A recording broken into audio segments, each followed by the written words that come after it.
I did y'all know this was in here? Titus 1:13, um, starting in 13. This testimony is true. Therefore, rebuke them sharply that they may be sound in the faith. And here's the kicker, verse 14, not giving heed to Jewish fables and commandments of men who turn from the truth. To the pure, all things are pure, but to those who are defiled and unbelieving, nothing is pure. But even their mind and conscience are defiled. But I had never noticed that Jewish fables before. Very interesting. Yeah. And that fits perfectly with, of course, Revelation 2:9 and 3:9, and that the deception the whole world basically believes, the squatters. They're not Israelites. So more biblical proof there. And the feast of the Jews, John says that a couple times. So the clues are all there if folks would just put it together.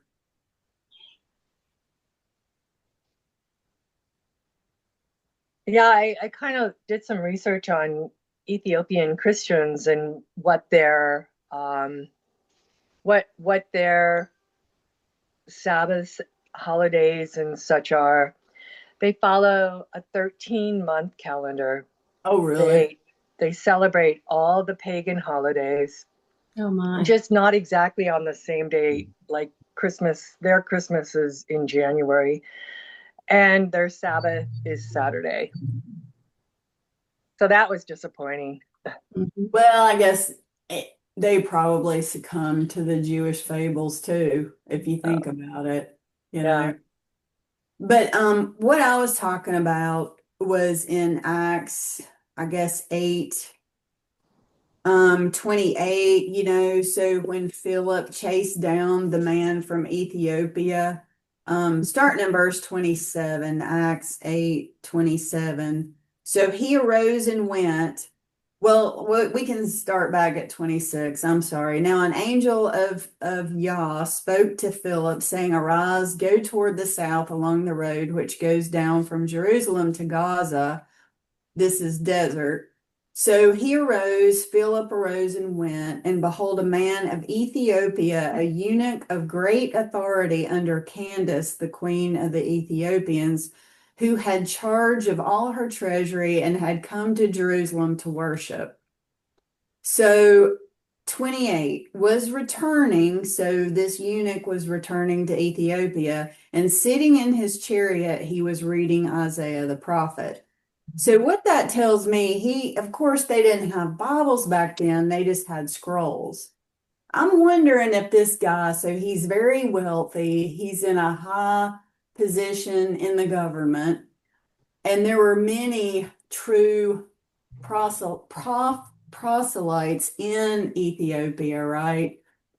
I'm betting he probably had a copy. He might have even gone to buy a copy of all the scrolls because nobody had them, right? That wasn't something people had in their homes. They had to go to the synagogues to read from the scrolls. So he's just casually reading from a scroll in his chariot. So I'm guessing he had far more than just Isaiah, right? Because there were lots of books in one scroll. So that tells me, I'm figuring these Ethiopic people had probably a copy of all the original documentation of Yah. So it's been kept there, and then it's been kept in Qumran. It's why I said that, because nobody had copies of those, and it acts like he was very high up, a Yeah. dignitary, so to speak. So I wouldn't be shocked if they collected copies of those scrolls over time and had their own library, so to speak. I'm just saying scripture supports what this lady was saying. Yeah. Yeah. And then, of course, I'm curious, okay, our copies of Enoch, and then I'm wondering, what, and then who knows, it might be they probably haven't been able to print the full thing either, right?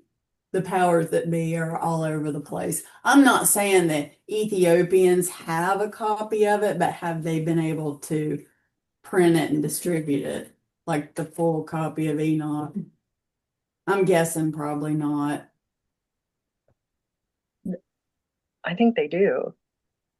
And I guess that's what I'm asking. Has anybody compared what the Ethiopian Bible Enoch says versus what our Enoch copies say? Good luck getting your hands on something like Wait, that. Kimberly has know. it. Kimberly, did you find it?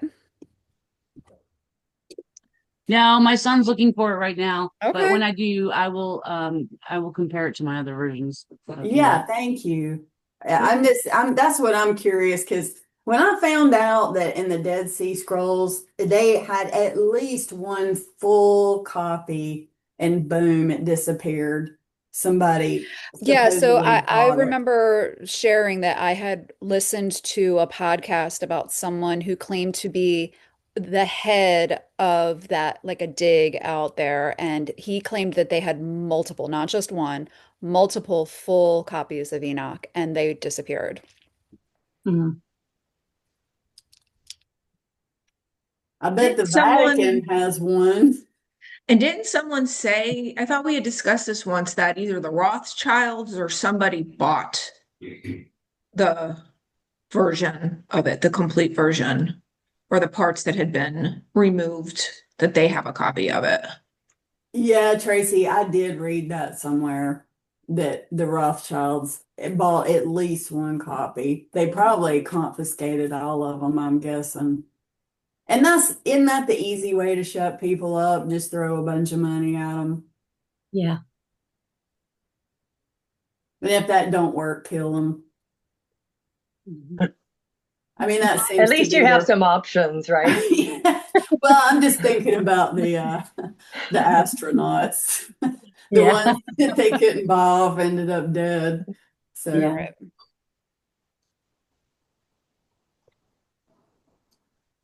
So where did we end up in the second Esdras? We're in 3. Okay. Oh, chapter 3. There she is. Yeah, sorry guys, I did not I didn't mean to be late. I got so involved in something that well, I kind of forgot. And when I came on here, it was like, you coming or what? We recorded it, Christina, so you can watch it later. Okay, good. Yeah, I'm sorry I missed the first part of the conversation. Um, yeah, darn it. I can see your screen. Okay, so we are on chapter 3, right? Mhm. All right. Well, I guess we're ready. In the 30th year after the destruction of the city, I was in Babylon. I, Salathiel, who am also called Ezra, I was troubled as I lay on my bed, and my thoughts welled up in my heart, because I saw the desolation of Zion and the wealth of those who lived in Babylon. My spirit was greatly agitated, and I began to speak anxious words to the Most High, and said, O Yahuwah Elohim, do you not speak at the beginning when you planted the earth, and that without help and commanded the dust, and it gave you, Adam, a lifeless body? Yet he was the creation of your hands, and you breathed into him the breath of life, and he was made alive in your presence. And you led him into the garden that your right hand had planted before the earth appeared. And you laid upon him one commandment of yours, but he transgressed it, and immediately you appointed death for him and for his descendants. From him there sprang nations and tribes, peoples and clans without number. And every nation walked after its own will. They did ungodly things in your sight and rejected your commands, and you did not hinder them. But again, in its time, you brought the flood upon the inhabitants of the world and destroyed them. And the same fate befell all of them, just as death came upon Adam, so the flood upon them. But you left one of them, Noah with his household, and all the righteous who have descended from him. When those who lived on earth began to multiply, they produced children and peoples in many nations. And again, they began to be more ungodly than their ancestors. And when they were committing iniquity in your sight, you chose for yourself one of them, whose name was Abraham. You loved him, and to him alone you revealed the end of the times secretly by night. You made an everlasting covenant with him and promised him that you would never forsake his descendants, and you gave him Isaac, and to Isaac you gave Yaakov and Esau. You set apart Yaakov for yourself, but Esau you rejected, and Yaakov became a great multitude. And when you led his descendants out of Egypt, you brought them down to Mount Sinai. You bent down the heavens and shook the earth and moved the world and caused the depths to tremble and troubled the times. Your glory passed through the four gates of fire, and earthquake, and wind, and ice, to give the law to the descendants of Yaakov, and your commandment to the posterity of Israel. Yet you did not take away their evil heart from them, so that your law might produce fruit in them. For the first Adam, burdened with an evil heart, transgressed and was overcome, as were also all who descended from him. Thus the disease became permanent. The law was in the hearts of the people along with the evil root. But what was good departed, and the evil remained. So the times passed and the years were completed, and you raised up for yourself a servant named David. You commanded him to build a city for your name, and there to offer your oblations from what is yours. This was done for many years, but the inhabitants of the city transgressed, in everything doing just as Adam and all his descendants had done, for they also had the evil heart. So you handed over your city to your enemies. Then I said in my heart, are the deeds of those who inhabit Babylon any better? Is that why it has gained dominion over Zion? For when I came here, I saw ungodly deeds without number, and my soul had seen many sinners during these 30 years. And my heart failed me, because I have seen how you endure those who sin, and have spared those who act wickedly, and have destroyed your people and protected your enemies, and have not shown to anyone how your way may be comprehended. Are the deeds of Babylon better than those of Zion? Or has another nation known you besides Israel? Or what tribes have so believed the covenants as these tribes of Yaakov? Yet their reward has not appeared, and their labor has borne no fruit. For I have traveled widely among the nations, and have seen that they abound in wealth, though they are unmindful of your commandments. Now therefore weigh in a balance our iniquities and those of the inhabitants of the world, and it will be found which way the turn of the scale will incline. When have the inhabitants of the earth not sinned in your sight? Or what nation has kept your commandments so well? You may indeed find individuals who have kept your commandments, but nations you will not find.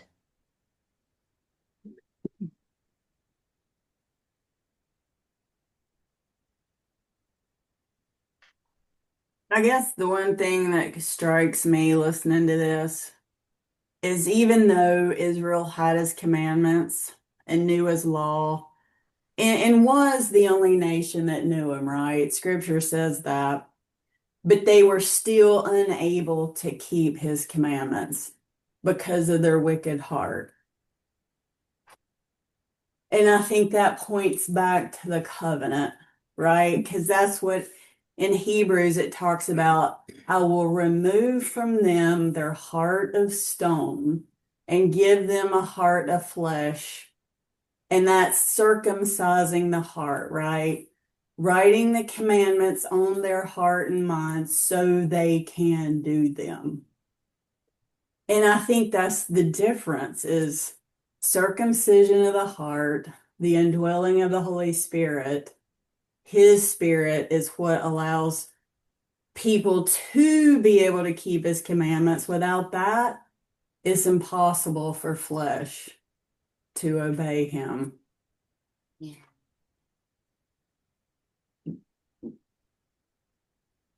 And then as far as, and I think he explains this to Israel, is yeah, he's right. The nations have sinned or as much or more than Israel, but not really, because they never knew the true Elohim, right? To whom much is given, much is required. And I think in general, that's what he has said to Israel. You are the only nation that knew me. I was a husband to you, and you behaved like a harlot, right? The prophet said that, and that's why he destroyed them. Plus, it's been his plan all along to show everyone, yes, they are my people, but even my people without my spirit cannot succeed. And because of their failure, that's when he allowed the Gentiles to come in, right? Paul talks about that. So when I read that, that's what I think about, that through scripture that Esdras did not have, right? Because Paul hadn't written it yet, and the full understanding of Yah's plan wasn't laid out then. I'm not saying that Yahusha didn't explain all that to Ezra at some point, but when he wrote this, you know, that's just what I hear and see when I read that.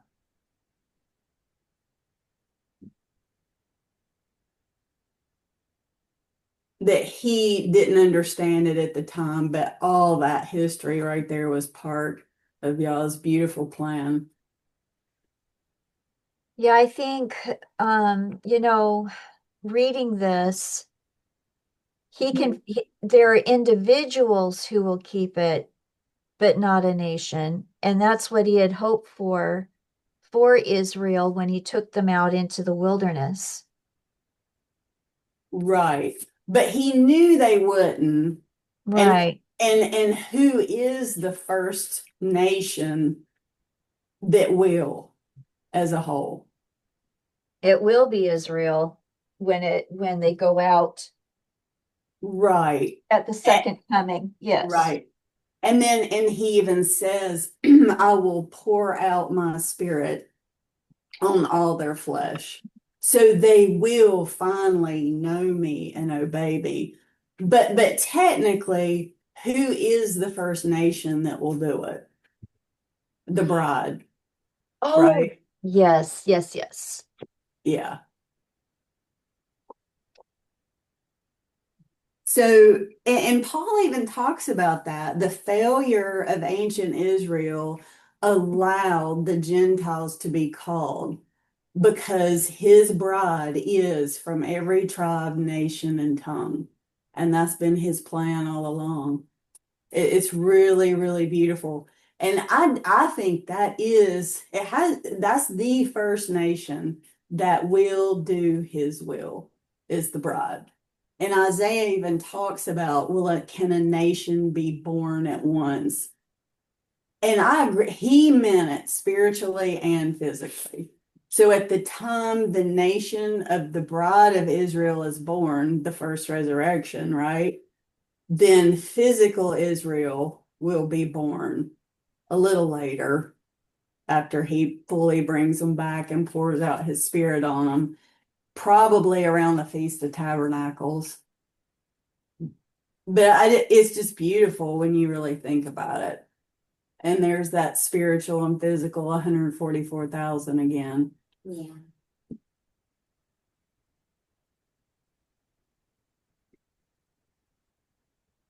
Let me find those scriptures. I'm just throwing stuff out, but not giving you the scriptures. I know it's in Ezekiel 21 when he talks about giving them a heart of stone or giving them a heart of flesh. So that's the physical Israelites.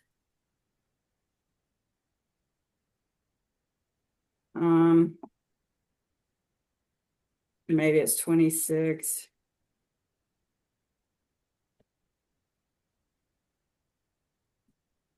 '31, I can't remember, but my favorite place to go is Hebrews. Y'all might know that off the top of your head.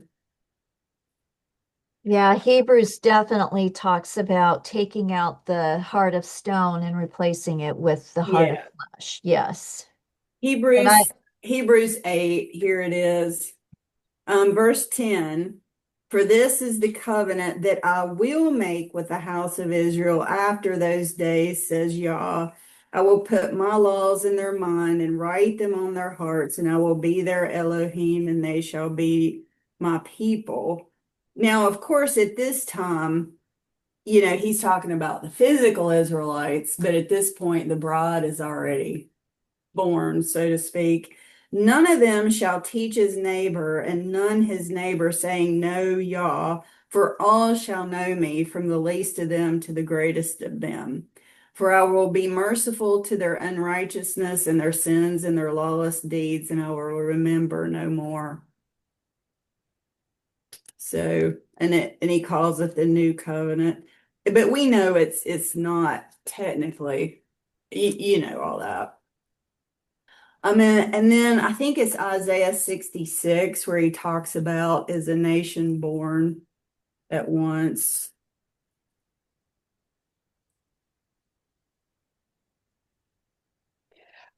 I just want to clarify when you were saying, if you continue reading in verse 13, my understanding is that Paul's talking about the priesthood here, and the word covenant is inserted here. There is no word covenant in verse 13. It says, in that anew he has made the first old, now that which decayeth and wax old is ready to vanish away. My understanding, that's the priesthood, the Levitical priesthood, being ready to vanish away for being Right, replaced by the Melchizedek. right. No covenant passes away. Right. Yeah, I agree with that. All I'm saying is he's showing he's got to give them a new heart, Yeah. or they can't keep. Yeah, and it's the same covenant, right? It's the same law. Let me see if I can. Yeah, I completely agree. Heart. Yeah, I like the way it says the heart of stone too, because it's like petrified, Right. it's like flattened, so it's basically wood. Well, and reading, I'm right. sorry. No, I agree with you. And I think that's what Ezra's saying. Yeah, it's like, if you do not produce the good fruit, you are basically going to be thrown in the fire, because he is the vine, we're the branches, That was like, wow, I just love how everything just connects. Yeah. Did y'all hear that? Yeah. Okay. I'm not used to it. No, talk. I just want to, here's the scriptures. It's Ezekiel 36:26, talking about giving Israel a new heart and putting a new spirit within them. Like Jesse was talking about removing the heart of stone and giving you a heart of flesh. And then 2 Corinthians 3:3 is another one. So it's and I kind of think what 2 Ezra was saying, that we inherited that heart of stone from Adam, and that everyone without Yah's indwelling spirit. What was that address again in 2 Corinthians? Sorry, 3:3. 3:3. Thank you.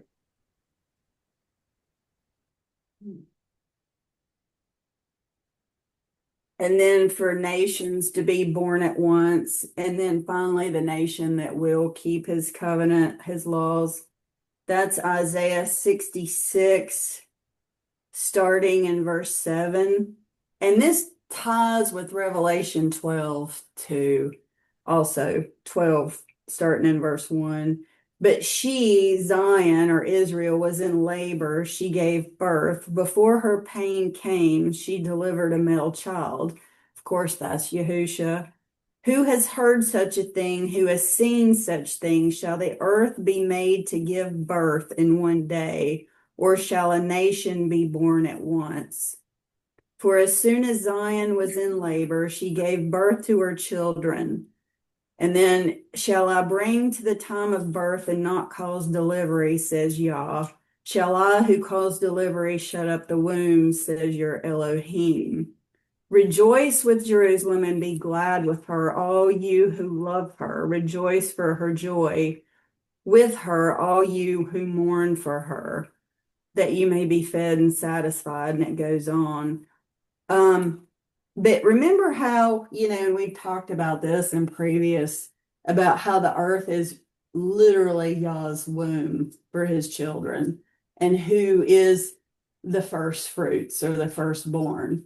Yahusha, of course, is the first of the first fruits, but the first fruits pointed to by Pentecost is the bride.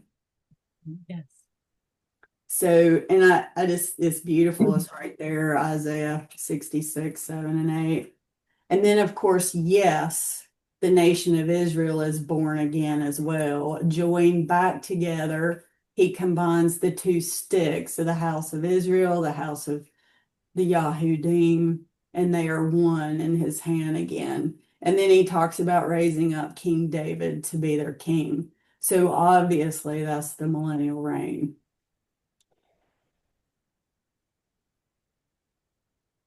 So in Revelation 12, 13 through 15, when the dragon saw that he was cast unto the earth, he persecuted the woman which brought forth the man child.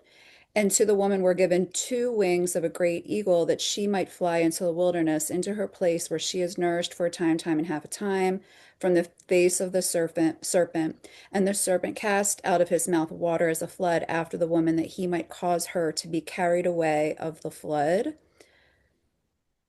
Do you think maybe that I never thought this until I was just reading it right now, that the two wings given to her could symbolize the two kingdoms coming together?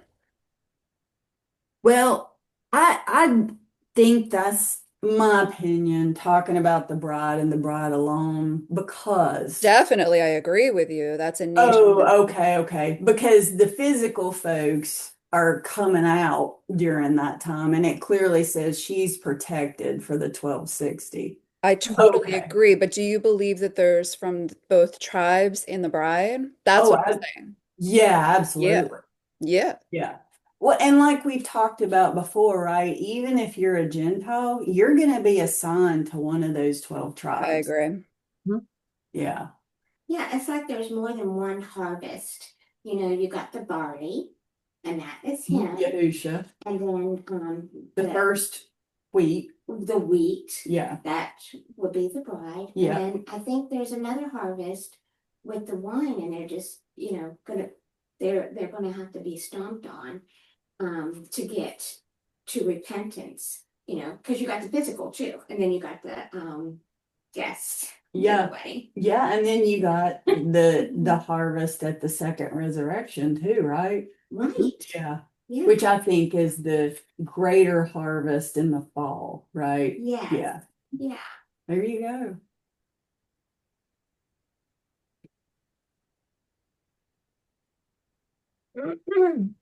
Okay, y'all, before we move on, anybody else got something to add, comment, question, rebuttal? Anything? Very good. I'm seeing it.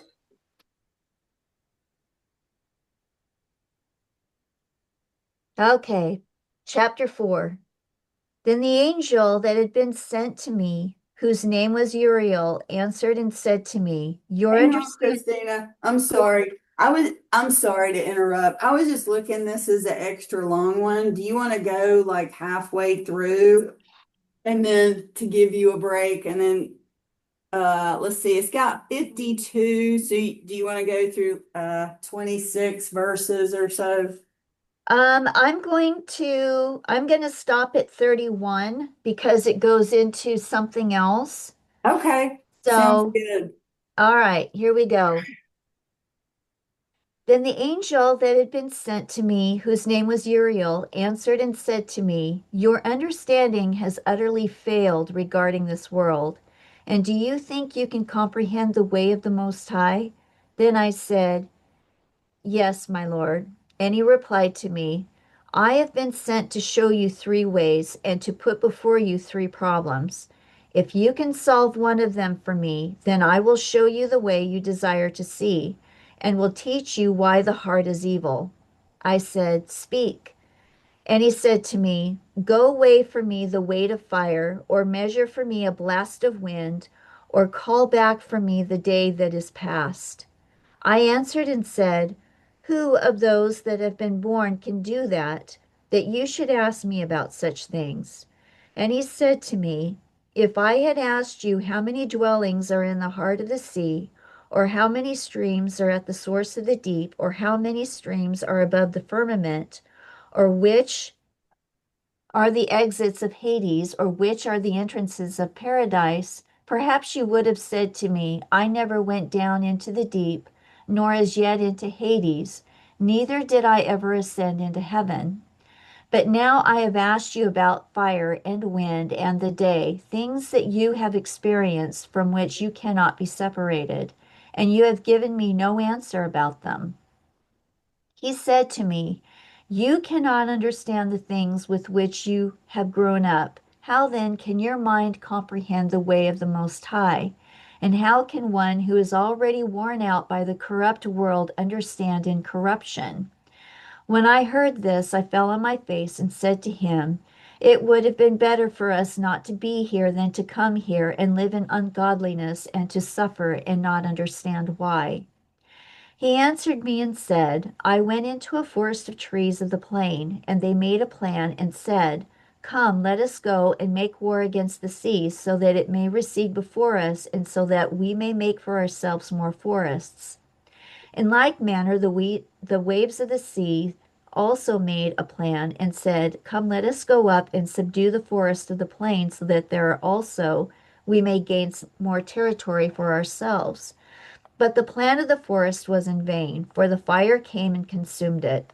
Likewise, also the plan of the waves of the sea was in vain, for the sand stood firm and blocked it. If now you were a judge between them, which would you undertake to justify and which to condemn? I answered and said, Each made a foolish plan, for the land had been assigned to the forest, and the locale of the sea a place to carry its waves. He answered me and said, You have judged rightly, but why have you not judged so in your own case? For as the land has been assigned to the forest and the sea to its waves, so also those who inhabit the earth can understand only what is on the earth, and he who is above the heaven can understand what is above the height of the heavens. Then I answered and said, I implore you, why have I been endowed with the power of understanding? For I do not wish to inquire about the ways above, but about those things that we daily experience. Why Israel has been given over to the Gentiles in disgrace, why the people whom you loved have been given over to the godless tribes, and the law of our ancestors have been brought to destruction, and the written covenants no longer exist. We pass from the world like locusts, and our life is like a mist, and we are not worthy to obtain mercy. But what will he do for his name that is invoked over us? It is about these things that I have asked. He answered me and said, If you are alive, you will see, and if you live long, you will often marvel, because the age is hurrying swiftly to its end. It will not be able to bring the things that have been promised to the righteous in their appointed times, because this age is full of sadness and infirmities. For the evil about which you ask me has been sown, but the harvest of it has not yet come. If therefore that which has been sown is not reaped, and if the place where the evil has been sown does not pass away, the field where the good has been sown will not come. For a grain of evil seed has sown in Adam's heart from the beginning, and how much ungodliness it has produced until now, and will produce until the time of threshing comes. Consider now for yourself how much fruit of ungodliness a grain of evil seed has produced. When the heads of grain without number are sown, how great a threshing floor they will fill.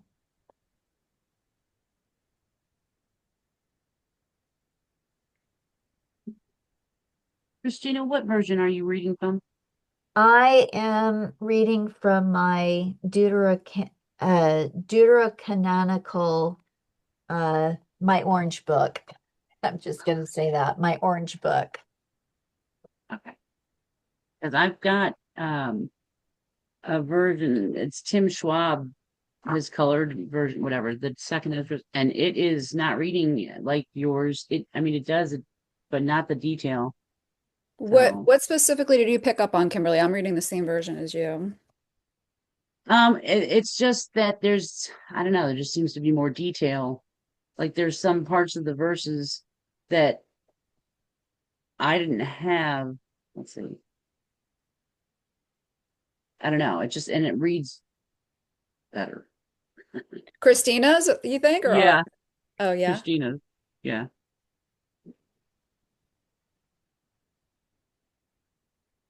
Yeah, this is the one I'm reading from.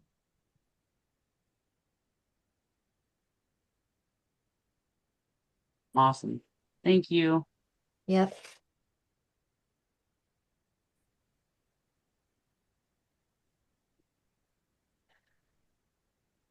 There's that point about the evil heart coming in Adam again.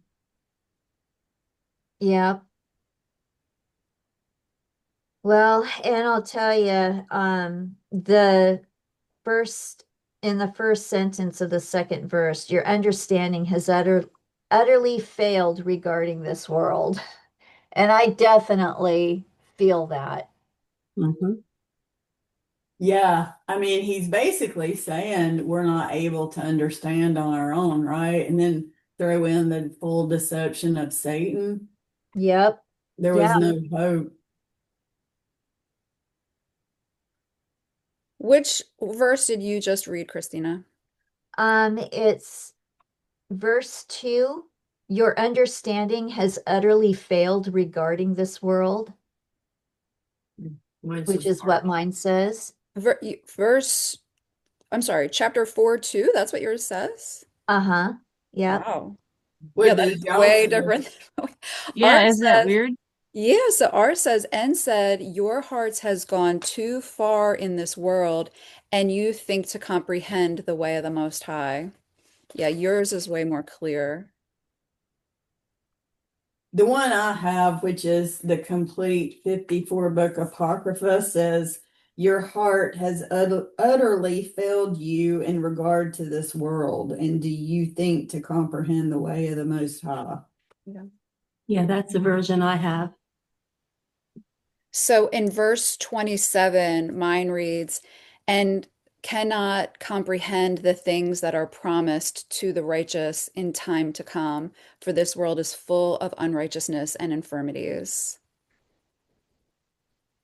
Let's see. And this one says, it will not be able to bring the things that have been promised to the righteous in their appointed times, because this age is full of sadness and infirmities.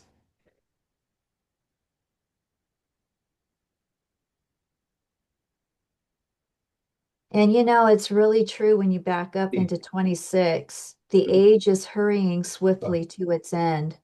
Mhm. I mean, the timing is moving so fast. You know what I'm saying? It's moving so fast for us right now. Wait, Yeah. can you read your whole verse 26, Christina? I just want to see what the difference is. Sure. He answered me and said, if you are alive, you will see, and if you live long, you will often marvel, because the age is hurrying swiftly to its end. And yeah, and I have to tell you, I honestly marvel at that Yeah. I do too. because we're in December today. Mm-hmm. Where Mhm. did this year go? Yeah. Even people that don't understand or believe we're in the end times are remarking how fast time's going. Yeah. Even young people. They are. Yes. they are. And I've never heard young people say that before. And when I was a kid, I would I heard my grandparents say, "Wow, time's going by so fast." I remember thinking, "No, it's not." Yeah. But kids now are even kind of like, "Wow, where'd the summer go?" So I think everybody sees that, not just those that know what time we're in. Do you think, because I often wonder this, do you think they are adjusting time on our cell phones and our computers to make it seem like time um is normal? Because I have noticed that the clock in my car does not keep up with computer time. It's behind. So, I have a battery operated clock in my kitchen, and it's the same time as my phone and computer. Go ahead. Actually, Christina, I was reading in Jubilees yesterday, and I read scripture in there talking about the time being shortened. And I can't, Y'all's doing that. yeah, yeah. he's doing it. Yes. It'd have to be the sun because man can tweak Mm-hmm. time, so to speak, but the sun rises and sun sets, he Right. can't tweak. Right. And those, I would imagine the sun is speeding up. Yeah, I don't doubt that. Wait, did anybody ever hear this as like a conspiracy that like if you look at people like the Golden Girls or something like that, they're all like in their 30s or 40s, you know what I mean? Like they look older because more time actually passed in their lifetime than it does Yeah. now. Like we're like, oh, we look really good for our age, but like, I don't know. Maybe there is Oh, some. wait a I've minute. heard that. Yeah. I actually, when I went to work, one of the ladies, she asked me, she just came right out. She goes, "Hey, how old are you?" And I said, "Oh, I'm 56." And her jaw dropped.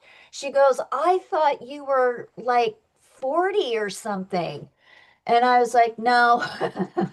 I said, "No, I'm 56." It blew her away. And I thought, do I really look younger than my 56 years? And apparently I do. Yeah, and your voice sounds really young too. And when I first met you, Christine, I was like, she could be 20 years younger than me or like up to 10 years older than me. Like I wasn't sure. Like you really. That would be Yeah, you could 16. be 26. Yeah, that with my voice. But my Well, face says something different. I 20 have years something. younger than Linda is 16. Well, It's she's because young the father, and full of he, life. he, Linda's in perpetual 36 years of age. Guys, That's I just want everyone to know I am not upset at all about being in my late 40s. My mind has a hard time accepting it. that's I love my age. I would not want to be younger, but it's so weird. Like the words and not, it's like mixing up Riley and Bailey. Like for some reason, those two words, I can't say. I think it's hysterical. I love it. Hey, I gotta show y'all. We're at Jesse and Carolyn's, but Riley is still got her blanket. Well, I here saw she is. that. Jesse made her a place where she can lay out with her blankie. Isn't that sweet? Aww. All is That's well. awesome. Oh gosh.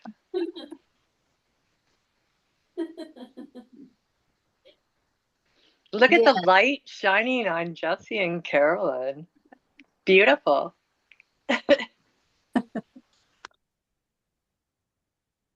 But Jackie said something. I think I missed it.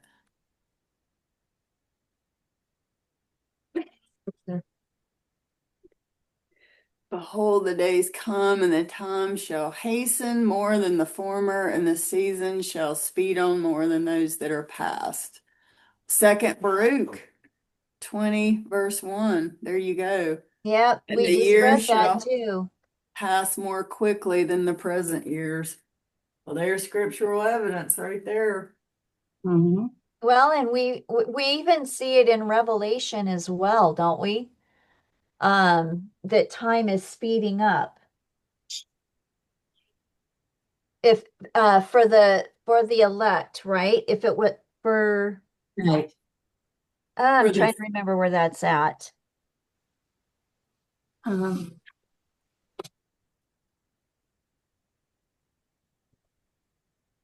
I can find it pretty fast here, I think. Yeah, he does it for the sake of the elect. Cut short elect. 2 Timothy 2:10. No, wrong. That's wrong. Mark 13:20. And except that Yah would shorten the days, that no flesh should be saved, but for the elect's sake, whom he has chosen, that he has shortened the days. Yes. And Romans 9:28, for he will finish the work and cut it short in righteousness, because the eternal will make a short work upon the earth. Mhm. And then somebody added Matthew 24:12.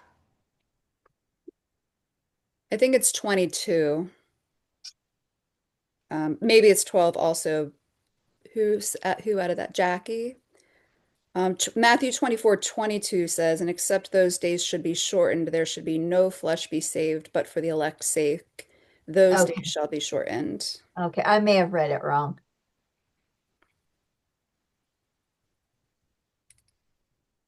Yeah, wow. Yep. We've got all sorts of witnesses here. And I believe even Ezra also mentions it, but I think it's later in the it's later that he talks about it. Yeah, I think he does too.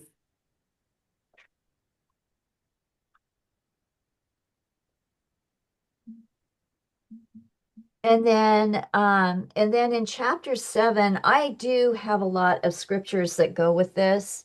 And he says here, and he said to me, if I had asked you how many dwellings are in the heart of the sea, or how many streams are at the source of the deep, or how many streams are above the firmament, and I have that highlighted in blue. I've got Job, oh, let's see, I did have Job. Isaiah 27:1. So let's go there. Isaiah 27:1.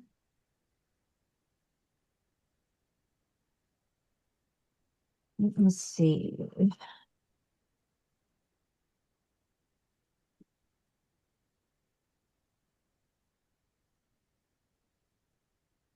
And in that day, Yahuah with his severe sword, great and strong, punishes Leviathan the fleeing serpent, Leviathan that twisted serpent, and he shall kill the monster that is in the sea. No, that's not it. Why do I have that in there? I've got 1 Enoch 17:5. So before you write that down, let's make sure that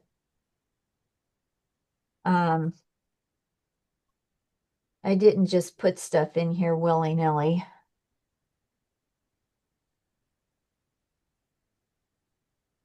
I may have been doing something different at that time. What scripture is this referring to? I missed that part.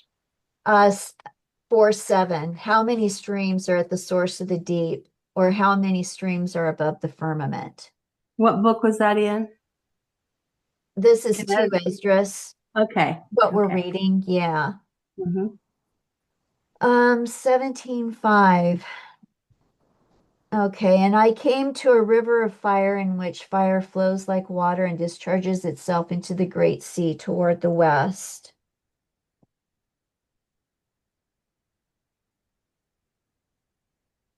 And then let's see, Enoch 59.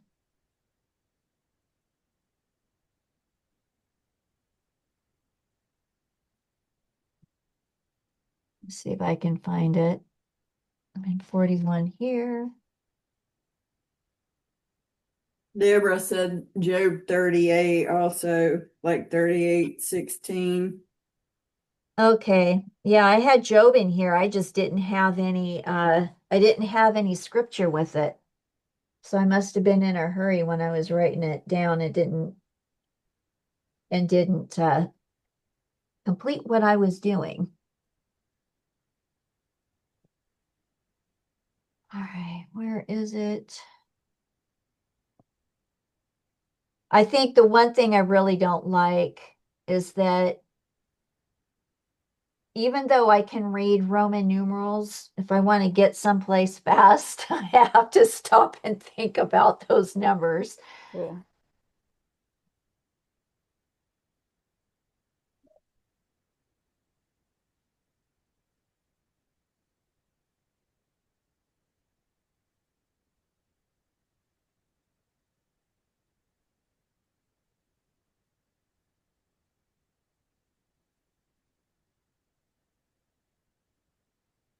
Oh, there's a lot of stuff in here. We're gonna have to go over Enoch, you guys. We got too much to go over and not enough time. I know it. I know it.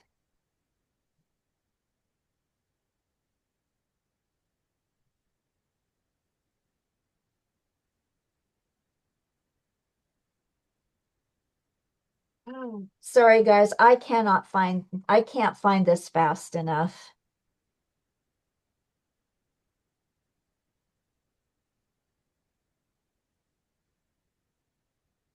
Maybe you can post it on the video when Linda throws it up on Yeah, Ezekiel's key good idea. so that we can keep going. Yeah, I think so. Okay. All right, are we ready to go forward? Yeah. Okay. Verse 33. Then I answered and said, how long? When will these things be? Why are our years few and evil?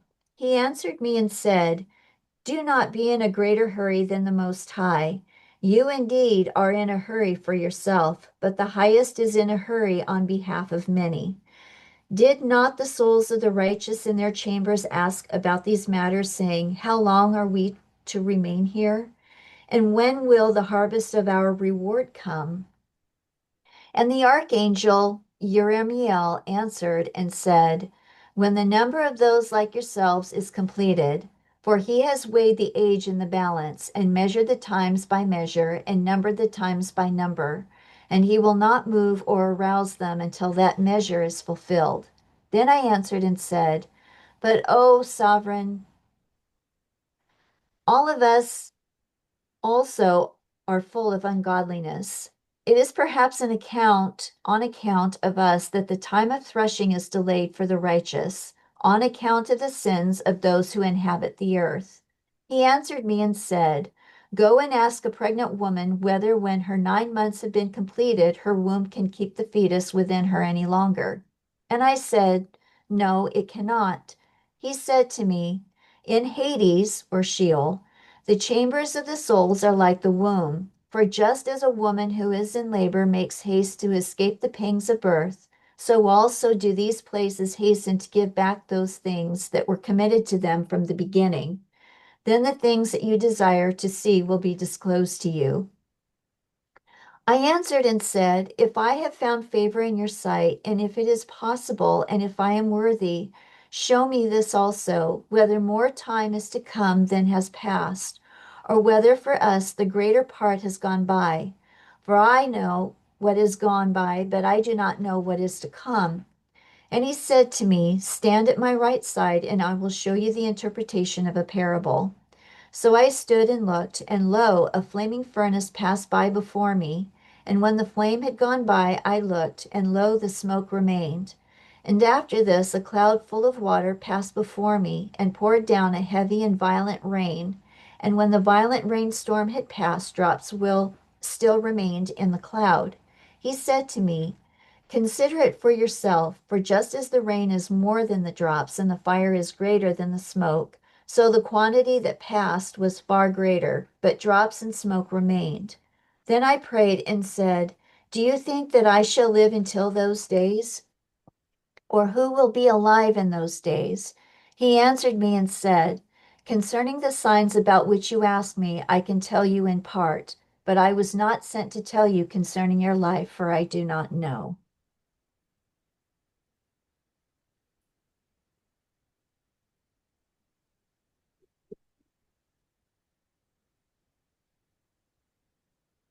So there's more evidence of the chambers of Sheol housing the souls of the dead, going back to, verse 35, and that exactly matches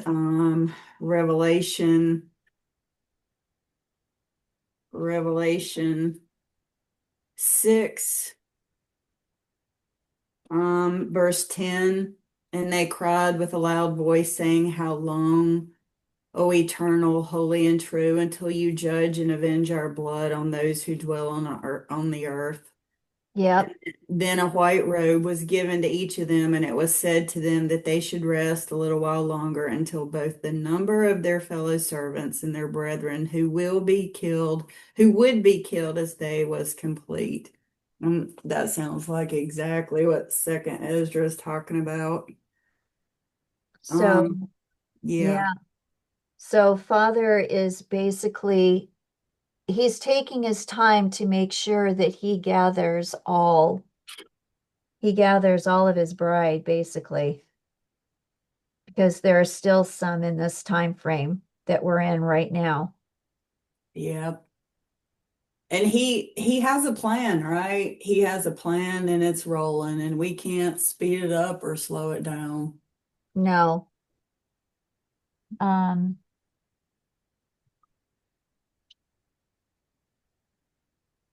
and then I do have Psalm 13:1, and it says, How long would you forget me, O Yahuah, forever? How long would you hide your face from me?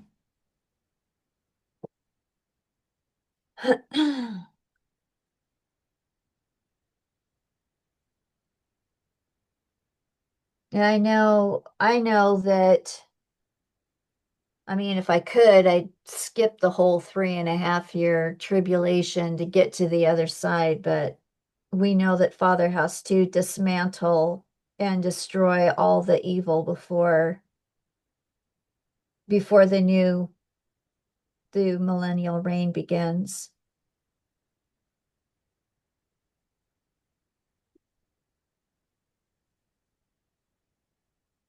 And even Ezra was curious about how much time remained.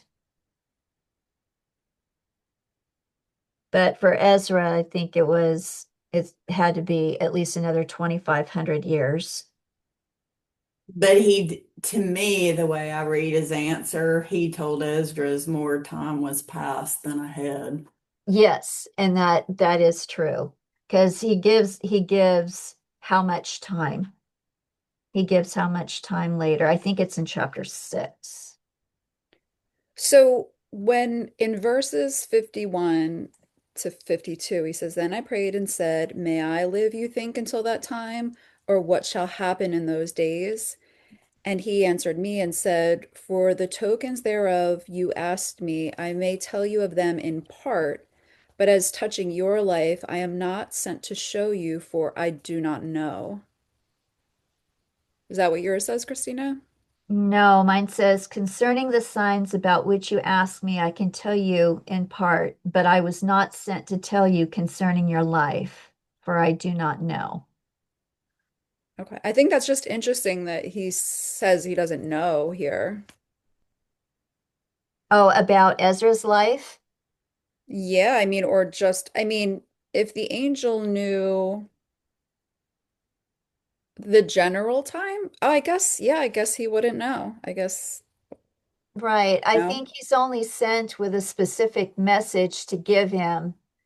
Um, I mean, shoot, if the angels did know what our future was going to be, don't you think people would be sinning hugely and consulting their angels for, what's going to happen?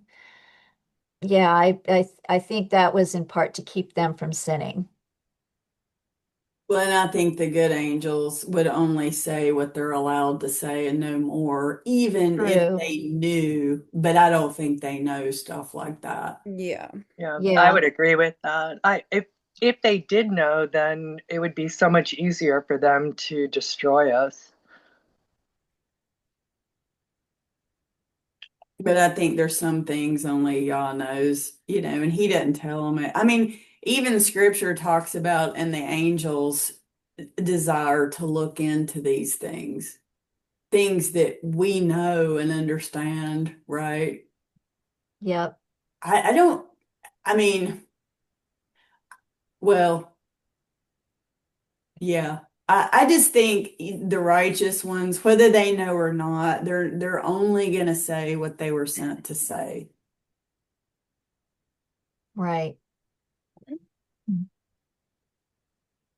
And then if you get an unrighteous angel to talk, you never know whether it's true or not. That's the problem with them, you know? Yep. Well, and it's sad because there are people who actually consult them. Yeah. And I'm sure some truth is given, but also error for whatever their purposes are. Well, like this chat GPT, all this AI stuff, they'll slip and tell some truth, right? But Yeah. but you never know when they're lying or not lying, just like Satan. You can't trust them, right? No. And from from some of the reports that I've been hearing, with people consulting the chat GPT, it is literally destroying them. That's all that it wants to do. It's destroying the human, the man. But people still love that junk. Yes, they do.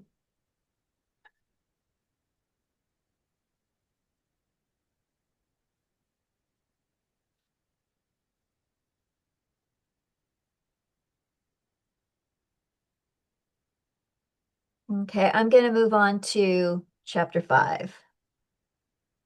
Any other comments?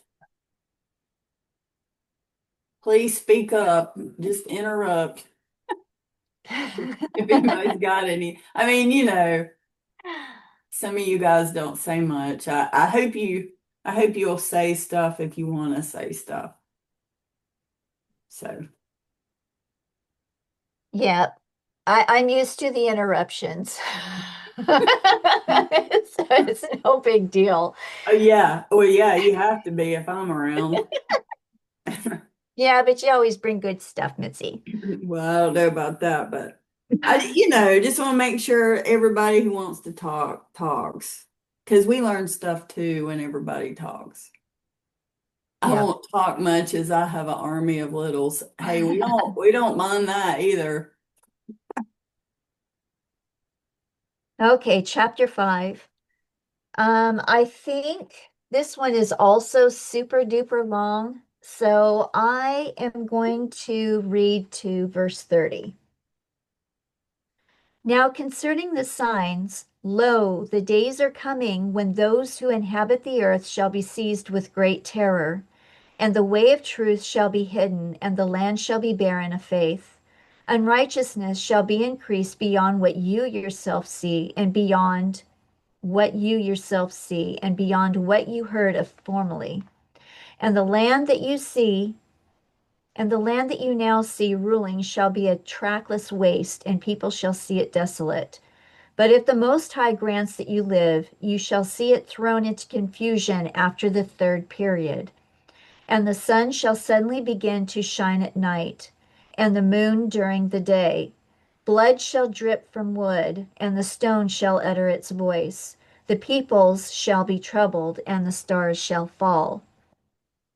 And one shall reign when those who inhabit the earth do not expect, and the birds shall fly away together, and the Dead Sea shall cast up fish, and one whom the many do not know shall make his voice heard by night, and all shall hear his voice. There shall be chaos also in many places. Fire shall often break out, The wild animals shall roam beyond their haunts, and menstruous women shall bring forth monsters. Salt waters shall be found in the sweet, and all friends shall conquer one another. And then shall reason hide itself, and wisdom shall withdraw into its chamber. And it shall be sought by many, but shall not be found, and unrighteousness and unrestraint shall increase on earth. One country shall ask its neighbor, has righteousness or anyone who does right passed through you? And it will answer, no. At that time people shall hope but not obtain. They shall labor, but their ways shall not prosper. These are the signs that I am permitted to tell you. And if you pray again and weep as you do now and fast for 7 days, you shall hear greater things than these. Then I woke up, and my body shuddered violently, and my soul was so troubled that it fainted. But the angel who had come and talked with me held me and strengthened me and set me on my feet. Now on the second night, Phaltiel, a chief of the people, came to me and said, where have you been, and why is your face sad? Or do you not know that Israel has been entrusted to you in the land of their exile? Rise therefore and eat some bread, and do not forsake us like a shepherd who leaves the flock in the power of savage wolves.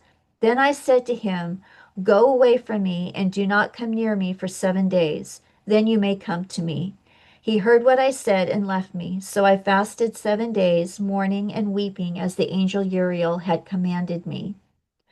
After 7 days, the thoughts of my heart were very grievous to me again. Then my soul recovered the spirit of understanding, and I began once more to speak words in the presence of the Most High. I said, O sovereign Yahuah, from every forest of the earth and from all its trees you have chosen one vine, and from all the land of the world you have chosen for yourself one region. And from all the flowers of the world you have chosen for yourself one lily. And from all the depths of the sea you have filled for yourself one river. And from all the cities that have been built you have consecrated Zion for yourself. And from all the birds that have been created you have named for yourself one dove. And from all the flocks that you have made you have provided for yourself one sheep. And from all the multitude of peoples you have gotten for yourself one people. And to this people whom you have loved, you have given the law that is approved by all. And now, O Yahuwah, why have you handed the one over to the many and dishonored the one root beyond the others and scattered your only one among the many? And those who opposed your promises have trampled on those who believed your covenants. If you really hated your people, they should be punished at your own hands.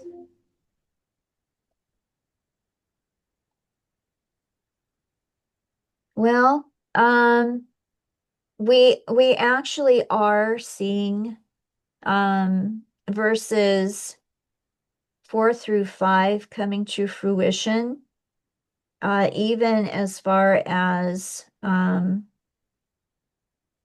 chapter 8. The sun isn't shining yet at night, but I have a pretty good feeling that within a couple of years, it's going to start doing that. And blood shall drip from wood. We're already seeing that. There are videos out there of people going out there chopping a tree, especially at its root, and it is literally bleeding. The sap, it's coming out as blood. And I've seen this on several different videos by different people. And the stone shall utter its voice. Well, what that means is we are seeing the giants in the stone. We're seeing faces of the giants that they long hide from us. We see tree stumps, giant trees. They're telling us of a past that academics wants to tell us, which is just definitely a pack of lies. It was all volcanic and blah, blah, blah. We're seeing stories come out about that through the stone. I mean, I when my husband and I were taking a trip through an Indian reservation, we came across a 40-foot tall foot of a giant. It has the toes with the toenails on it. And you definitely cannot deny what that really is. It's a foot. And the peoples shall be troubled and the stars shall fall. And I'm kind of wondering if the stars, they don't fall all at one time, but they fall periodically, and we're being told one thing, but it's actually something else. I'm just thinking about that, especially with all the videos that we see of things. We see falling stars all the time. Yeah. Yeah, we do. And then menstruous It's women. hard to determine what those falling stars might be. Like if it is maybe someone being kicked out, Yeah. or is it someone traveling, or I mean, we Yeah. personally just really don't know, right? Mhm. Right. But the falling stars that makes me think about, or when Yah throws a third of them out, and that's going to be real. Well, there's no denying what that is, right? Right. And also, menstruous women bringing forth monsters. Yes, that has actually been happening for a while. But what mainstream media would call it are genetic anomalies, right? There's something wrong with their genetics. But when you start looking at, um, when you start looking at people, uh, specifically tribes found in Africa or even in South America, it's all over the world. There's actually in South America a family who generationally, every single one are born with 6 fingers and 6 toes.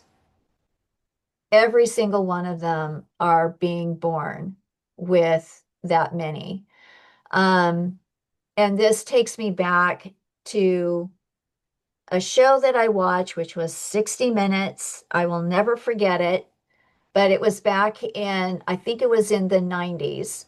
And 60 Minutes had put on a show about a woman who had a son who was born with only 3 fingers, or what I would say are 3 appendages. And they said absolutely nothing about the father, but they talked about how this was a genetic anomaly and how many people are actually being born with it. And that story stayed with me. Well, the funny thing is, uh, fast forward about 20 years later, maybe 25, I'm on my way to college, and who do I see driving a Jaguar convertible? Then this man driving with 3 fingers, his hand on the steering wheel. I was like, hey, it's that guy that they were talking Yeah, about. I remember you sharing that. That was Yeah. fascinating. You know And what then, I think it is too? I think it is going to be a cross between like AI and humans, right?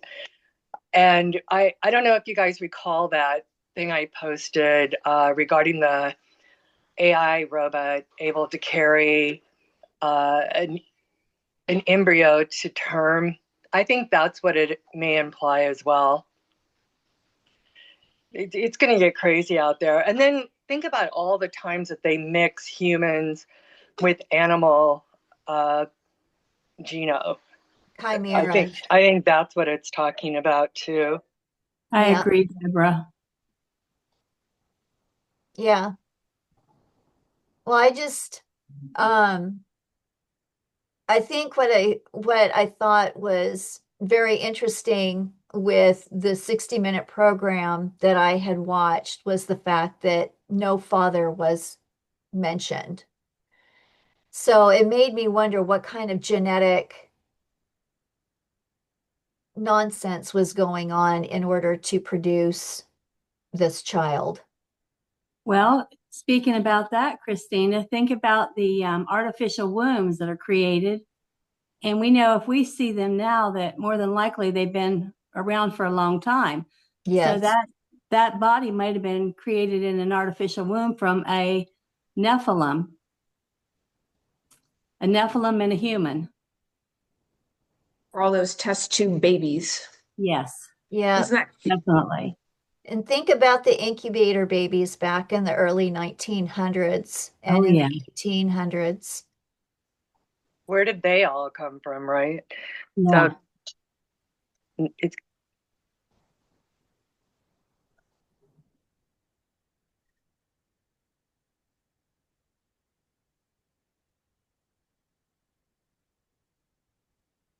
Did I just lose my sound?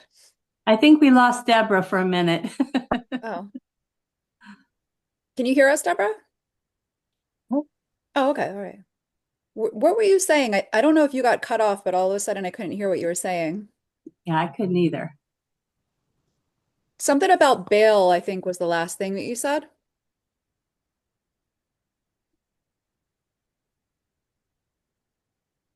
Can you hear us?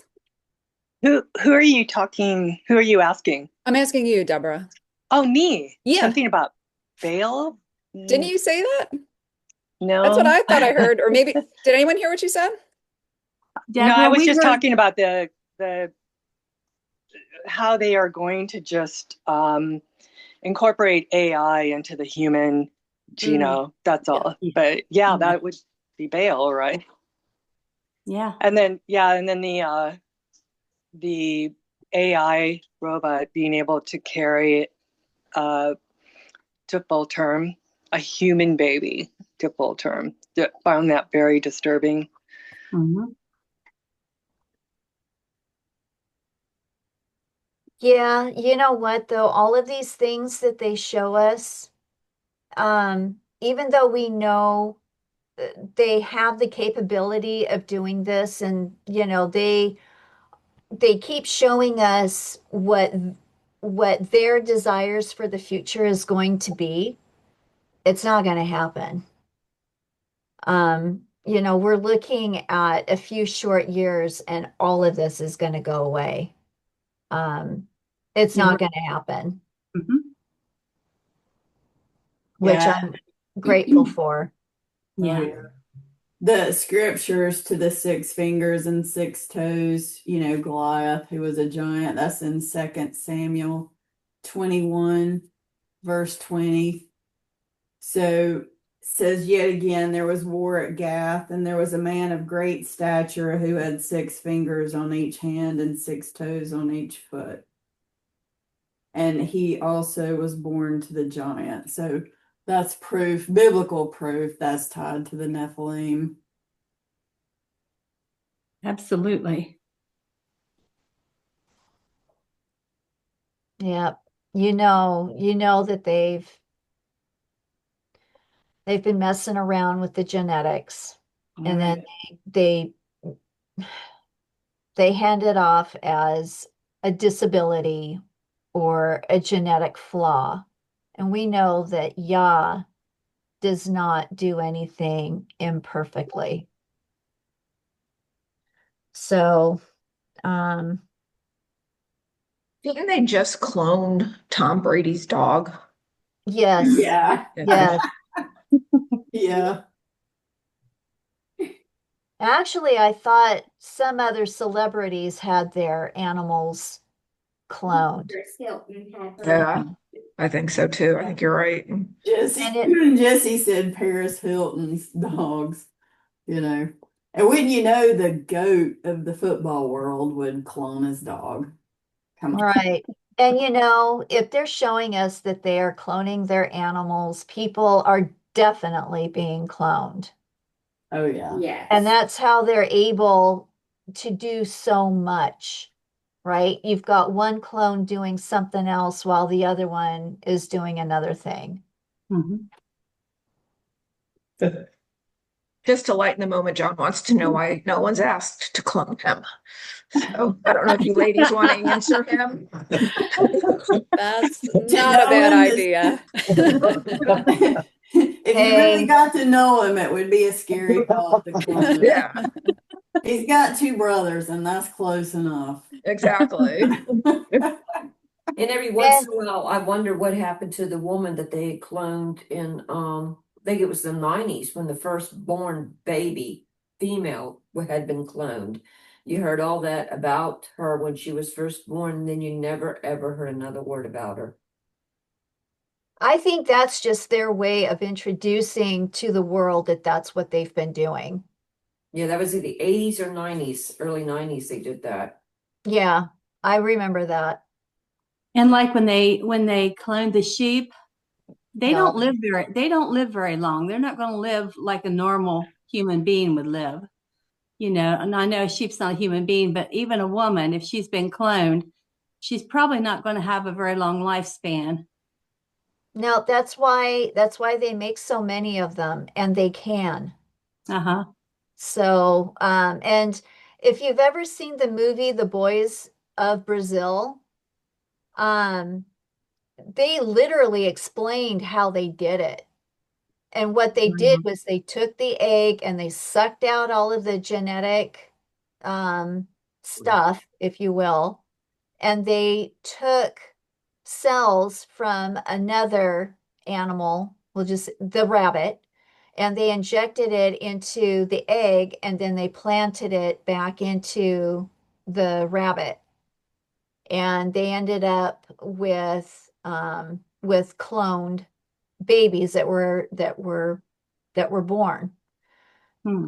That's how they're doing it. Of course, I'm sure they're using uh the wombs, right? The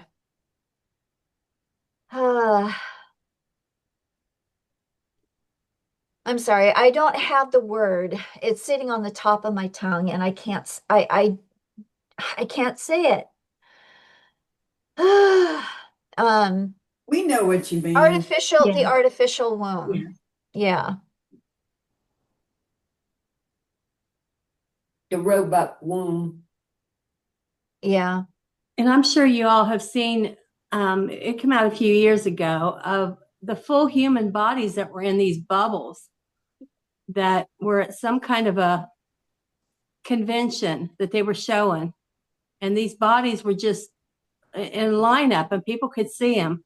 And I don't know if they were living bodies or what, but it was strange. I don't know if anyone else seen it or not. I think they called them skins. Okay. So, and that your memory, your whatever is downloaded into it. So Okay. you're moving from one body to another. So apparently they've got the capability to move something into another body unless what they're referring to is themselves, meaning the evil spirits, because that's all they are, and they have no body. And so, in order to inhabit a host, they need a body. Yes.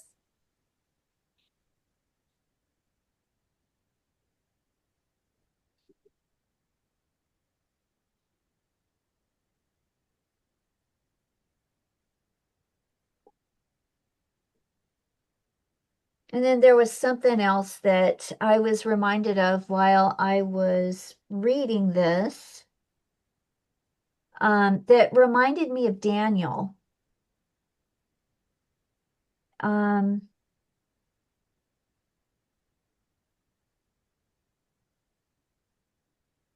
Okay, after 7 days, the thoughts of my heart were more grievous to me again. Then my soul recovered the spirit of understanding, and I began once more to speak the words. I think it was before that. Where are you, Christina? What verse? Oh, here we go. In verse 14, then I woke up and my body shuddered violently, and my soul was so troubled that it fainted. But the angel who had come and talked with me held me and strengthened me and set me on my feet. This verse reminded me of Daniel chapter, I think it's either 8 or 10, when Gabriel came back to Daniel to talk about the vision that Daniel had seen. And he was telling him, be strong, be strong. Yeah. That would be in Daniel chapter 10, verse 8. So I was left alone when I saw this great vision, and no strength remained in me, for my comeliness was destroyed in me, and I retained no strength. And I heard the sound of his words. And while I heard the sound of his words, I was stunned, lying with my face to the ground. And see, a hand touched me and set me trembling on my knees and on the palms of my hands. And he said to me, O Daniel, man greatly appreciated, understand the words that I speak to you and stand upright, for I have now been sent to you. And then he goes on to say in verse 19 or 18, and again the one who looked like a man touched me, this is Gabriel, and strengthened me. And he said, do not fear, O man, greatly appreciated. Peace be to you. Be strong now, be strong. Kazak, kazak, vene kazak, which is be strong, be strong. So when he spoke to me, I was strengthened and said, let my master speak, for you have strengthened me. How close are you to finishing your Gabriel study? I am needing to put a conclusion in it, and I think I need 2 more slides. I have to put Elishaba, at the end because there was something else in there. And it occurred to me yesterday when I was working on it that Elishaba brings everything full circle. It's pretty awesome. Yeah, So, when you finish, I think maybe we could get a Zoom together and go into some discussion regarding it. No? Thought it was for me, so I opened it. oh, It says it's for me. oh, thank you, honey. We could, but I'm telling you right now, the slides, it's over 50 slides long. It's really, really long. I'm saying after everyone would, After whoever everybody is watches interested, it. I'm Yeah. saying whoever is interested to watch it, and then maybe we could schedule a discussion. Oh, yeah. Yeah, that's awesome. Yeah, we Count can us do in. that. So, are we going to go back to Ezra? Wait, Yes. hold on. Before we go, in verses 23 to the end, really? Okay, and I said, O Yahuwah, that bears the rule of every wood of the earth and all the trees thereof, you have chosen your one only vine. Okay, that's Yahusha, right? Yes. Okay. I also read into, and then the lands of the whole world, you I have think chosen it's Israel, actually. Israel. I think the vine he has chosen is Israel. The trees of the nations, but I think the vine, Yahusha is the Elohim of that one vine, which is Israel. Because it goes on and talks about the lands of the world, chosen one country, and all the flowers, the lily. Right. I was thinking that the lily was the bride. And then there's references to that in First Kings. In Solomon's temple, there's like lilies at the top of the pillars. And then in Song of Solomon, twice in chapter 2, the lily of the valley, lily among Yeah, the vines. yeah, that could be. But that vine, it talks about what else could I have done for my vine. I put a hedge around it and, and they produce sour grapes. Where is that? Yeah. But that, in scripture that represented Israel. And then who does everyone believe the dove is in verse 26? All the fowls you created, you have named one dove. And all the cattle, one sheep. And among all the multitudes of people, you have gotten one people, which I believe is Israel. You might be right about the vine also being Israel. But I just wanted to hear what other people thought about dove and the sheep and what To those. me, it seems like it's saying, if you think about all the cattle on earth, and there's only one, it's very few are chosen. That's what I got out of it when I was reading it. Yeah. My dove sounds like Song of Solomon too. Yeah. Yeah. In your version, is dove capitalized? Yes. Capital D? Because mine is, yeah. Yeah. Mine is lowercase. Because it's capitalized, Tracy, like I was thinking the same thing. I'm like, that could be Yahusha. The dove did come down and land on him when he, after his baptism. So I don't, I'm not saying I know. I just wanted to hear what everybody thought about those things. I definitely think the dove is Yahushua, right? I do. Yeah, me too. Just because it's a symbol of peace as well. And Peace, unity. You know what comes to my mind? Donald Trump holding the dove. I don't remember that. Say that again. What? Donald Trump did what? Back in I don't know when he did that photograph or I don't know if it was a magazine cover, but it showed a younger Donald Trump holding a dove in his hand.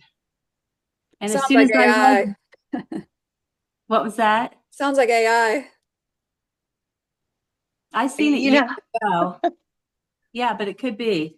You know what also that dove reminds me of? Now that the moment you said Trump, it reminds me in the international airport in Colorado.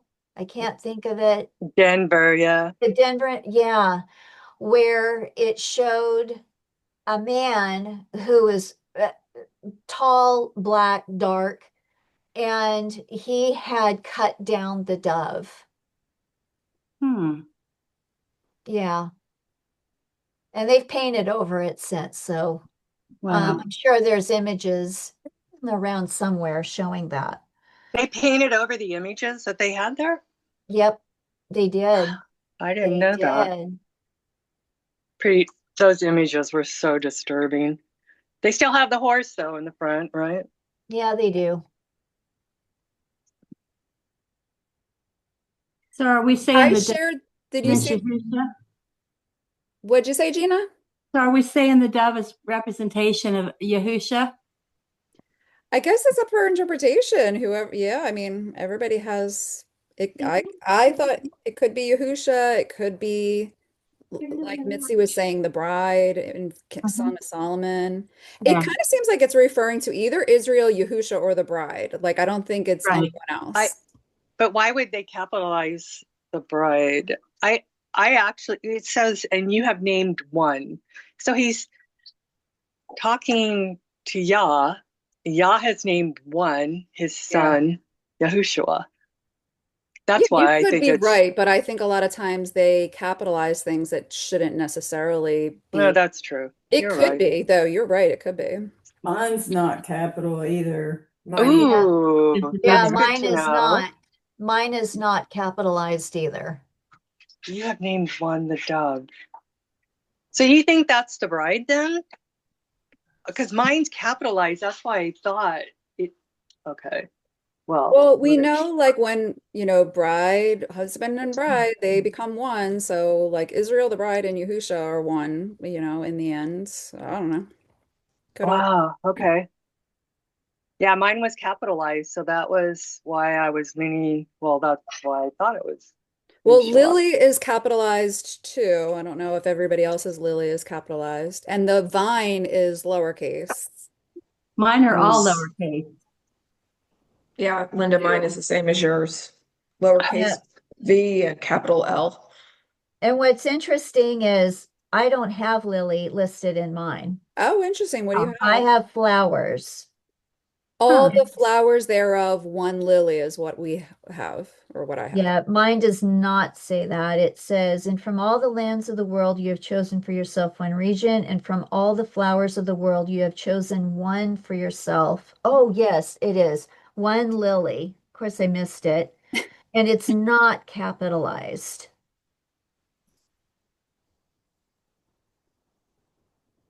It is definitely not capitalized. In fact, none of the words in here are capitalized except for Zion.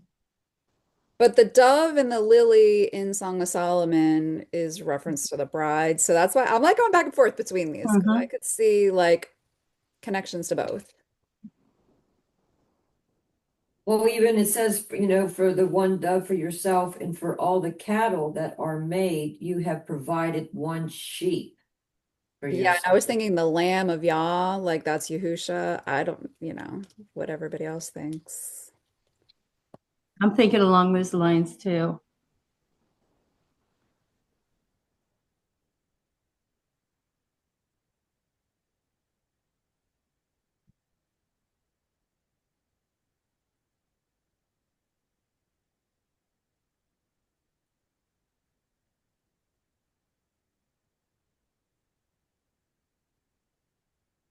All right, I guess does anybody else have anything? We can keep going. Yeah, I yep, I can go ahead and get started here. Okay. When I had spoken these words, the angel who had come to me on a previous night was sent to me. He said to me, listen to me, and I will instruct you. Pay attention to me, and I will tell you more. Then I said, speak. And he said to me, are you greatly disturbed in mind over Israel, or do you love him more than his maker does? I said, no, but because of my grief, for I have spoken. For every hour I suffer agonies of heart, while I strive to understand the way of the Most High and to search out some part of his judgment. He said to me, you cannot. And I said, why not? Why then was I born? Why did not my mother's womb become my grave, so that I would not see the travail of Yaakov and the exhaustion of the people of Israel? He said to me, count up for me those who have not yet come, and gather for me the scattered raindrops, and make the withered flowers bloom again for me. Open for me the closed chambers, and bring out for me the winds shut up in them, or show me the picture of a voice, and then I will explain to you the travail that you ask to understand. I said, who is able to know these things except him whose dwelling is not with mortals? As for me, I am without wisdom, and how can I speak concerning the things that you have asked me? He said to me, just as you cannot do one of the things that were mentioned, so you cannot discover my judgment or the goal of the love that I have promised to my people. I said, yes, you have charge of those who are alive at the end. But what will those do who lived before me, or we ourselves, or those who come after us? He said to me, I shall liken my judgment to a circle. Just as for those who are last, there is no slowness. So for those who are first, there is no haste. Then I answered and said, could you not have created at one time those who have been, and those who are, and those who will be, so that you might show your judgment the sooner? He replied to me and said, the creation cannot move faster than the Creator, nor can the world hold at one time those who have been created in it. I said, how have you said to your servant that you will certainly give life at one time to your creation? If therefore all creatures who live at one time and the creatures will sustain them, it might even now be able to support all of them present at one time. He said to me, ask a woman's womb and say to it, if you bear 10 children, why one after another? Request it therefore to produce 10 at one time. I said, of course it cannot. but only each in its own time. He said to me, Even so, I have given the womb of the earth to those who from time to time are sown in it. For as an infant does not bring forth, and a woman who has become old does not bring forth any longer, so I have made the same rule for the world that I have created. Then I inquired and said, Since you have now given me the opportunity, let me speak before you. Is our mother, of whom you have told me, still young, or is she now approaching old age? He replied to me, Ask a woman who bears children, and she will tell you. Say to her, Why are those whom you have borne recently not like those whom you bore before, but smaller in stature? And she herself will answer you, Those born in the strength of youth are different from those born during the time of old age, when the womb is failing. Therefore, you also should consider that you and your contemporaries are smaller in stature than those who were before you. And those who come after you will be smaller than you, as born of a creation that already is aging and passing the strength of youth. I said, I implore you, O Yahuah, if I have found favor in your sight, show your servant through whom you will visit your creation.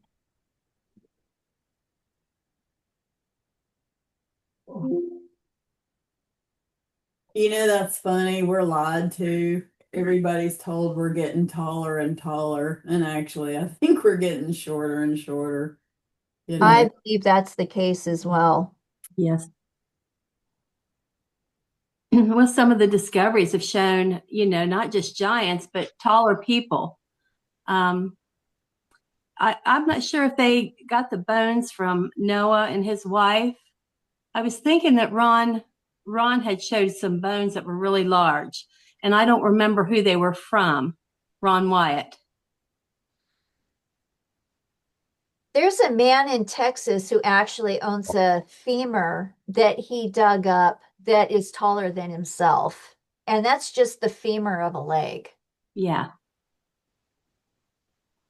But there was something here that reminded me of the priestly order.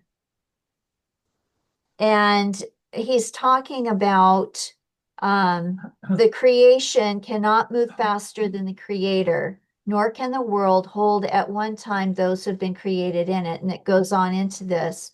It reminds me of the last 7 years of the 144th Jubilee, that it's going to take Yah 7 years to judge everybody coming up from Sheol. Oh, yeah. so what does that tell us? Because there's a boatload of people that have lived through the ages. Because So, even the world as we know it, now who knows how many people are really here, but the world can sustain way more than is alive right now, right? They yes. lied to us about that too. I mean, just driving anywhere, even populous areas, there's land on top of land, everywhere. So that tells me, I just think there's just going to be no telling how many humans will enter his kingdom before it's over. Christine, can you read 48 again? Because mine's a little different. I was just wondering if you could.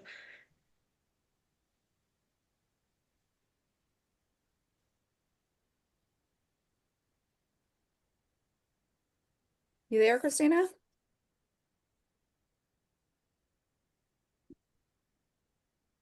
Is she still on? Yeah, it shows her on, but maybe Yeah. she just stepped away for a minute. Mine says, Then he said to me, Even so have I given the womb of the earth to those that are sown therein in their several times.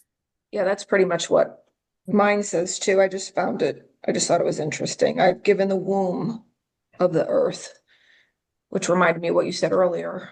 Yes, definitely.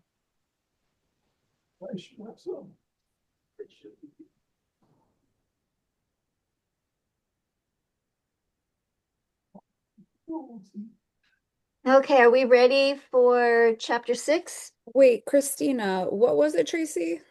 Which verse? Verse 48.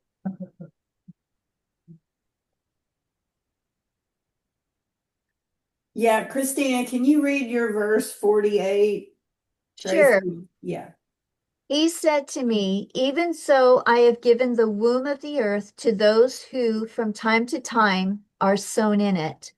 For as an infant does not bring forth, and a woman who has become old does not bring forth any longer, so I have made the same rule for the world that I have created. Thank you. So, real quick, too, in verse 46, pray her therefore to bring forth 10 children at once. And I said she cannot, but must do it by distance of time. So there was that John and Kate plus 8. And then what was that other show about the woman who had started with a D, right? She had 10 kids. I'm sure they Was, yeah. had, Yeah. she had help Oh, or whatever. the Octomom. Oh, an Octomom, right?